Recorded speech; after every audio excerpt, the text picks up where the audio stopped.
అయ్యా నీకంటే పెద్దోడిని, నీకన్నా ముందే ఉద్యమంలో ఉన్న మీ కేసీఆర్ నాకు అన్యాయం తప్ప చేసిందేం లేదు. ఈ ప్రతి ఓడు వచ్చి నీకంటే పెద్దోడిని, నీకంటే ముందే ఉద్యమంలో ఉన్నోడు ఎవడికి ఇట్లా మాట్లాడాడు, తెలంగాణ మీద ప్రేమ ఉన్నోడు ఎవడికి ఇట్లా మాట్లాడాడు. 100% అందులో ఎలాంటి అనుమానం లేదు. మీరు ఉద్యమంలో ఉంటే మీరు నిజంగా ఉద్యమం అంటే ఏంటిది? తెలంగాణ గడ్డ మీద ప్రేమ ఉండాలి. తెలంగాణ గడ్డ మీద ప్రేమ ఉన్నోడు ఎవడు కూడా చంద్రబాబు నాయుడికి అనుకూలంగా అసలుకే మాట్లాడాడు. దాంట్లో ఎలాంటి అనుమానం లేదు. చంద్రబాబు నాయుడికి, మోడీకి, ఈ రేవంత్ రెడ్డికి అనుకూలంగా అస్సలకే మాట్లాడాడు. తెలంగాణ మీద ప్రేమ ఉన్నోడు ఎవ్వడు కూడా. వీళ్ళు వాళ్ళకి అనుకూలంగా మాట్లాడుతున్నారు అంటే కేసీఆర్ మీద పర్సనల్ గ్రడ్జ్ ఉండాలి, లేకపోతే ఈ తెలంగాణ రాష్ట్రం అంటే నచ్చకపోయి ఉండాలి. ఈ రెండు అంశాలు తప్ప ఇంకొకటి ఉండదు. మీరు తెలంగాణ ఉద్యమంలో ఉండి మీరు నాకంటే పెద్దోడయ్యి మీరు కట్టగట్టి మీరు కామెంట్లు పెట్టుడు తప్ప మీ ఉద్యమం ఏందో అర్థమైపోతూ ఉన్నది. ఈ కామెంట్ పెట్టే బ్యాచ్ అంతా వచ్చి నేను ఉద్యమకారుని, నేను ఉద్యమంలో ఉన్నా అంటే నీ ముక్కు తెలియదు, మూతి తెలియదు, నువ్వు ఎవడో తెలియదు. వీళ్ళు ఉద్యమం అంట, వీళ్ళు కథ అంట. అనవసరం తిట్టించుకునే కార్యక్రమాలు చేయకుండా నేను సావధానంగా ఉన్నా, నన్ను అట్లనే ఉండనేది. రైట్, బీజేపీ గేమ్ ప్లాన్ని ఏ రకంగా ఇంప్లిమెంటేషన్ చేస్తా ఉన్నారు చూడండి. BJP game executor Revanth Reddy. ఇది ఎప్పటి నుంచో జరుగుతున్నటువంటి వ్యవహారమే. నేను ఇంతకుముందుకు చెప్పినా కదా, ఢిల్లీలో ఏం జరిగింది, ఇక్కడ ఏమైంది. సో కాబట్టి కాళేశ్వరాన్ని సిబిఐకి ఇచ్చింది కూడా దాంట్లో భాగమే. కాళేశ్వరం వ్యవహారాన్ని సిబిఐకి ఇచ్చింది కూడా ఈ బీజేపీ గేమ్ ప్లాన్లో భాగమే. అందుకే రేవంత్ రెడ్డి గారు తన అధినాయకుడు రాహుల్ గాంధీ గారు పుస్తకాన్ని చేతులు పట్టుకొని ఈ సిబిఐలు, ఈడీలు, బీజేపీ జేబు సంస్థలు అని చెప్పినా ఆ జేబు సంస్థలకు రేవంత్ రెడ్డి గారు ఇవాళ కాళేశ్వరం ప్రాజెక్టు కేసు విచారణ ఇచ్చిండు. బీఆర్ఎస్ను నామరూపాలు లేకుండా చేయాలని ఎన్నికలకు ముందే మోదీ, షా ద్వయం నిర్ణయం తీసుకున్నది. ఆ నిర్ణయమే బీజేపీ గేమ్ ప్లాన్ స్టార్ట్ అయింది. ఆ గేమ్ ప్లాన్లో భాగంగానే ఎగ్జిక్యూటివ్గా రేవంత్ రెడ్డి గారు పనిచేస్తున్నట్టు చాలా స్పష్టంగా అర్థమవుతా ఉన్నది. ఎమ్మెల్యేల కొనుగోలు ఇష్యూతో పగవెంచుకున్న బీజేపీ, ఓటుకు నోటు కేసు ప్రతీకారంతో చంద్రబాబు, రేవంత్ రెడ్డి, కేసీఆర్ మీద పగతో రగిలిపోతున్న బాబు మోడీకి కాళేశ్వరంపై సిబిఐ అస్త్రాన్ని ఇచ్చినటువంటి Revanth Reddy, CBI, ED, BJP జేబు సంస్థలు పలుమార్లు ఆరోపణలు చేసినటువంటి రాహుల్ గాంధీ, అలాంటి సంస్థలకే మళ్ళీ కాళేశ్వరం అప్పగింత బీజేపీకి ఫేవర్ చేసేందుకే రేవంత్ రెడ్డి నిర్ణయమా? ఆ ముగ్గురి టార్గెట్ ఒక్కటే. పార్టీలు వేరైనా అభిప్రాయాలు ఒక్కటే. నరేంద్ర మోడీ, చంద్రబాబు నాయుడు, రేవంత్ రెడ్డి లక్ష్యం కేసీఆర్. బీఆర్ఎస్ను ఇరుకున పెట్టడమే అనే ప్రచారం జోరుగా జరుగుతోంది. దీనికోసమే ఆ ముగ్గురు ఒక్కటై గేమ్ స్టార్ట్ చేసినట్టుగా తెలుస్తోంది. మోడీ వేసిన ప్లాన్ను రేవంత్ అమలు చేస్తున్నాడన్న అభిప్రాయాలు వ్యక్తమవుతున్నాయి. దీనిలో భాగంగానే కాళేశ్వరం ఇష్యూను సిబిఐకి అప్పగించారన్న ప్రచారం జరుగుతోంది. ఒకవైపు కాంగ్రెస్ హైకమాండ్ పెద్దలు సిబిఐని, ఈడీని, ఐటీలను బీజేపీ జేబు సంస్థలను చెప్తుంటే అధిష్టానం మాటలు లెక్క చేయకుండా కేంద్ర దర్యాప్తు సంస్థలకు కాళేశ్వరం అప్పగించారన్న అభిప్రాయాలు వ్యక్తమవుతా ఉన్నాయి. ఇది రేవంత్ రెడ్డి గారు చేసినటువంటి వ్యవహారం. అయితే ఒక్కసారి మనం బీజేపీ గేమ్ ప్లాన్ ఏందో మనం ఒకసారి డిస్కస్ చేయాలి. ఇది మనం ఒకసారి క్లియర్గా వినండి మిత్రులారా. ఈ బీజేపీ గేమ్ ప్లాన్ ఏంటిది, ఏ రకంగా బీజేపీ గేమ్ ప్లాన్ స్టార్ట్ చేసింది? అయ్యా వెంకట్ గారు, ఉద్యమకారుడా వెంకట్ గారు, మీరు కూడా వినండి. కేసీఆర్ గారు అధికారంలో ఉన్నప్పుడు, ఇది కొంచెం పెద్దగానే ఉంటుంది, దయచేసి వినండి మిత్రులారా. కేసీఆర్ గారు అధికారంలో ఉన్నప్పుడు బీజేపీ మీద కాంగ్రెస్ది ఓవరాల్గా చేసేటువంటి రాజకీయ పోరాటం తప్ప దాన్ని రూట్ లెవెల్ నుంచి కాంగ్రెస్ పార్టీ ఎన్నడూ కూడా బీజేపీని నరుక్కుంటూ రావాలనే ప్రయత్నం చేయలే. బీజేపీ అసలు పుట్టింది, దాని పురత్వాలు ఏంది, దాని బేస్ ఏంటిది? ఏ పార్టీ అయినా ఒక బేస్ మీద ఆధారపడి ఉంటుంది. తెలంగాణలో టీఆర్ఎస్ పార్టీకి తెలంగాణ అనేటువంటి బేస్ బలంగా ఉండింది. తెలంగాణ రాష్ట్ర ఏర్పాటు కోసం పుట్టినటువంటి పార్టీ, ఉద్యమ పార్టీగా దానికి ఆ బేస్ ఉన్నది.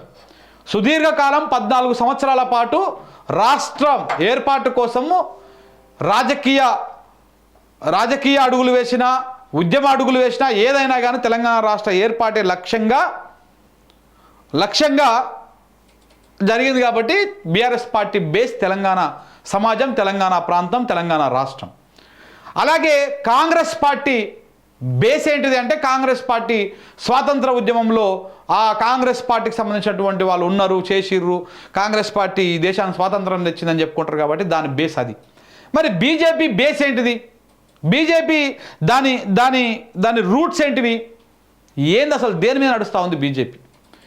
దీని మీద ఎప్పుడు కాంగ్రెస్ పార్టీ ప్రధాన ప్రతిపక్ష పార్టీగా ఉండి ప్రత్యర్థిగా ఉన్నటువంటి కాంగ్రెస్ పార్టీ ఎన్నడూ కూడా బీజేపీ రూట్ లెవెల్ నుంచి నరక్క రావాలన్నటువంటి ప్రయత్నం చేయలే. అసలు మనం ఏది తీసుకొని కొట్లాడాలి? రాజకీయ పార్టీని ఒక రాజకీయ పార్టీ మీద కొట్లాడాలంటే, ఒక రాజకీయ పార్టీ మీద మనం రాజకీయం చేయాలంటే, అధికారం ఉన్నటువంటి పార్టీ మీద ఆ పార్టీ లూప్ హోల్స్ కంటే కూడా ప్రజల సమస్యలతోటి దాన్ని కొట్టుకురావాలి. అది విస్మరిస్తున్నటువంటి అంశాలను ప్రజలకు దృష్టికి తీసుకురావాలి. అప్పుడు ఆ పార్టీని రాజకీయంగా ఎదుర్కోగలుగుతారు. ఆ పని ఎన్నడూ కూడా బీజేపీ మీద కాంగ్రెస్ పార్టీ చేసినటువంటి దాఖలాలు లేవు ఈ దేశంలో. కానీ ద ఫస్ట్ టైం కేసీఆర్ గారు ఒక ప్రయత్నం చేశారు. ఏం ప్రయత్నం చేశారు? బీజేపీ అప్పటికి సెకండ్ టర్ము ప్రధానమంత్రి అయిండు. బేసిక్గా కేసీఆర్ గారు ఓపెన్గా మనం మాట్లాడుకుంటే 2014 నుంచి 2019 దాకా బీజేపీకి అవుట్ రైట్ సపోర్ట్ చేసిండు. అంటే సపోర్ట్ మీన్స్ అంటే వాళ్ళతో ఎలాంటి పేచి పెట్టుకోవాలి. ఎన్నడూ కూడా ఎన్డీఏలో జాయిన్ కాలే అఫీషియల్గా. కానీ వాళ్ళు పెట్టేటువంటి బిల్లులకు కానీ వాళ్ళ నిర్ణయాలకు కానీ కేసీఆర్ ఈ రాష్ట్ర ముఖ్యమంత్రిగా, ఈ రాష్ట్ర ప్రభుత్వంగా, అధినేతగా కేంద్ర ప్రభుత్వానికి సపోర్ట్ చేసిండు. మనము నోట్ల రద్దప్పుడు కానీ, అలాగనే కరోనా సమయంలో కానీ, జిఎస్టీ విధానం వచ్చినప్పుడు కానీ వీళ్ళందరూ సపోర్ట్ చేసిరు, చేయలేదని కాదు. కరోనా సమయంలో బీజేపీకి డైరెక్ట్గా సపోర్ట్ చేసిరు. ఈ టైంలో మనము రాజకీయాలకు పోకూడదు అని చెప్పేసి మోడీ ప్రభుత్వానికి, కేంద్ర ప్రభుత్వానికి కొంత అండగా నిలబడే ప్రయత్నం చేసిండు. కానీ అది అయిపోయి సెకండ్ టర్మ్ అయిపోయాక 2019 నుంచి 2024 వరకు ఉన్నటువంటి సెకండ్ టర్మ్లో ఇందులో కూడా ఆల్మోస్ట్ 19 అంటే 2021, 22 వరకు కూడా పెద్దగా పేచి పెట్టుకోలే బీజేపీ తోటి. పెద్దగా కాంట్రవర్సీలకు పోలే, లొల్లులకు పోలే, విభేదాలకు పోలే. కానీ ఎప్పుడైతే తెలంగాణ రైతాంగం మీద దెబ్బ కొట్టాలనే ప్రయత్నం చేసిండో మోడీ, తెలంగాణ రాష్ట్రంలో మీరు సన్నడ్లే వండియాలి, ఎందుకంటే అప్పటికే కాళేశ్వరం ప్రాజెక్ట్ ఓపెన్ అయిపోయింది. అప్పటికే తెలంగాణ రాష్ట్రంలో ఉన్నటువంటి రిజర్వాయర్లు, అక్కడక్కడ ఉన్నటువంటి నీటి వనరులన్నీ మనము పూర్తి స్థాయిలో వాడుకోవడం మొదలుపెట్టాం. తెలంగాణ రాకముందుకు 24 లక్షల మెట్రిక్ టన్నులు ఉన్నటువంటి వరి దిగుబడి 2022, 23, 22, 2021 నుంచి 22 మధ్యలో అది 1 కోటి మెట్రిక్ టన్నులకు పోయింది. 1 కోటి దాటిపోయింది. 1 కోటి మెట్రిక్ టన్నులకు పోయింది. ఈ దేశంలో అత్యధికంగా వరి పండించేటువంటి రాష్ట్రము పంజాబ్ రాష్ట్రము. పంజాబ్ రాష్ట్రాన్ని వెనక్కి నెట్టేసి నెంబర్ 1 స్థానానికి ఎగబాకింది కేవలం 4 సంవత్సరాల లోపల. 4 సంవత్సరాల లోపల పంజాబ్ రాష్ట్రాన్ని వెనక్కి దన్నేసి ఈ దేశంలోనే అత్యధికంగా వరి పండించేటువంటి రాష్ట్రంగా తెలంగాణ రాష్ట్రం ముందుకు పోయింది. వడ్ల దిగుబడి పెరిగింది. తెలంగాణ భౌగోళికంగా మనకున్నటువంటి వాతావరణ పరిస్థితులను బట్టి తెలంగాణ రాష్ట్రంలో 2 కాలాలు మనకు ఉంటాయి. వానాకాలము, యాసంగి.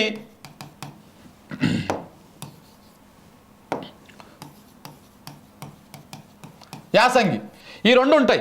అయితే వానాకాలంలో వచ్చేటువంటి పంట సన్నొడ్లని పండించుకోవచ్చు, మనకు పెద్ద ఫరక్ పడదు. కానీ యాసంగిలో వచ్చేటువంటి పంట ఇక్కడ దొడ్డొడ్లు వచ్చేటివి అన్నమాట.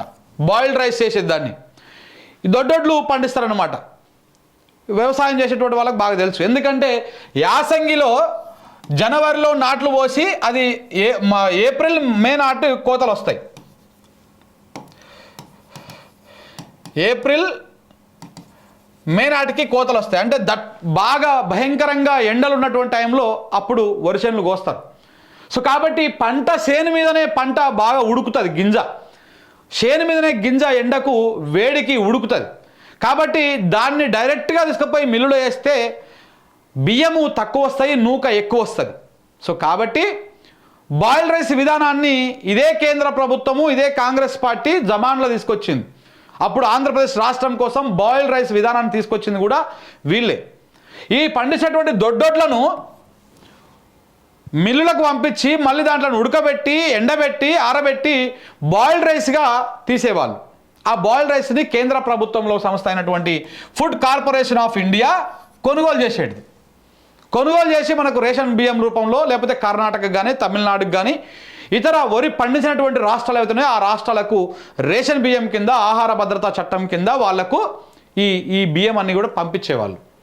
కానీ కేంద్ర ప్రభుత్వం మన మీద ముక్కుతాడు పెట్టేసి అయ్యా నువ్వు యాసంగిలో దొడ్డొడ్లు వండించొద్దు, మేము బాయిల్డ్ రైస్ తీసుకోము అని పెట్టింది కండిషన్. దానికోసం ఒక బ్లాక్ మెయిలింగ్ వ్యవహారానికి దిగింది. అప్పటిదాకా ఉన్నటువంటి ఒక ఒక ఒక ఒక సీజన్ సంబంధించినటువంటి మొత్తం దాదాపు అటు ఇటుగా 20 నుంచి 30 లక్షల మెట్రిక్ టన్నుల బియ్యాన్ని, నాటు వడ్లు బియ్యాన్ని ఆడ పెండింగ్ పెట్టిర్రు.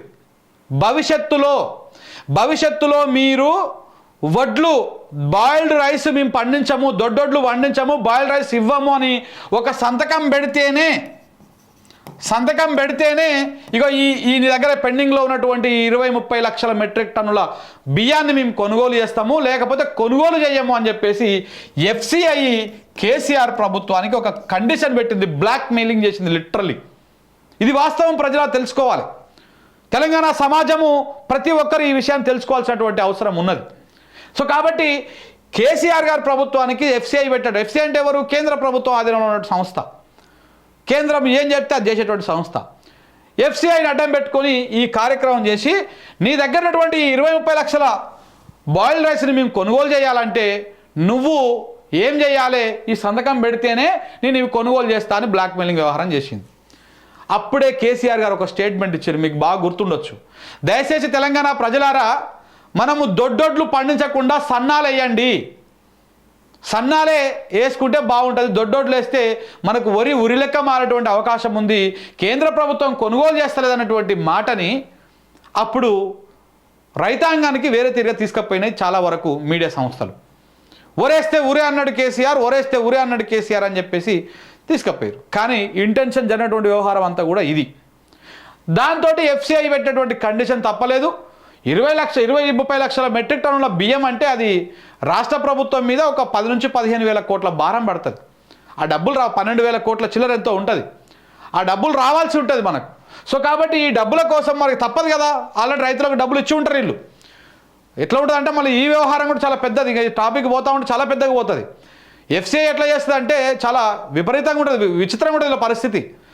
FCI ఫస్ట్ పైసలు ఇవ్వదు, రైతులు పంటలు పండిస్తారు, ఆ పండించేటువంటి పంటకు ధర ఫిక్స్ చేసేది కేంద్ర ప్రభుత్వము, ఆ ధరకు కొనుగోలు చేసేది రాష్ట్ర ప్రభుత్వము, పైసలు రాష్ట్ర ప్రభుత్వానివి.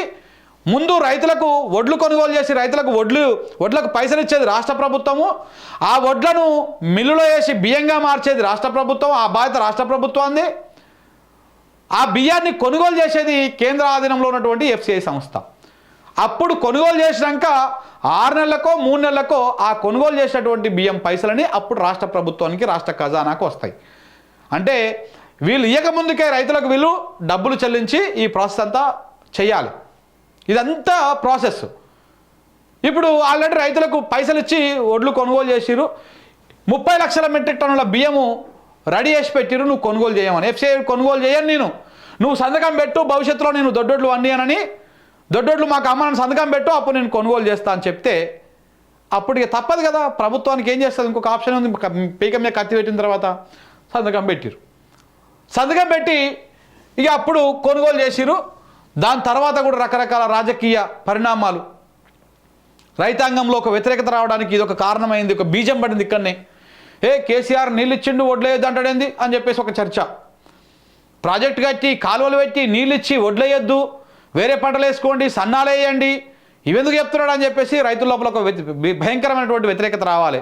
వీళ్ళ ఇంటెన్షన్ ఏంటంటే ఇక్కడ బాయిల్డ్ రైస్ కొనలేక కాదు FCI, కేసీఆర్ని కొట్టాలంటే ఎవరిని కదిలియాలి?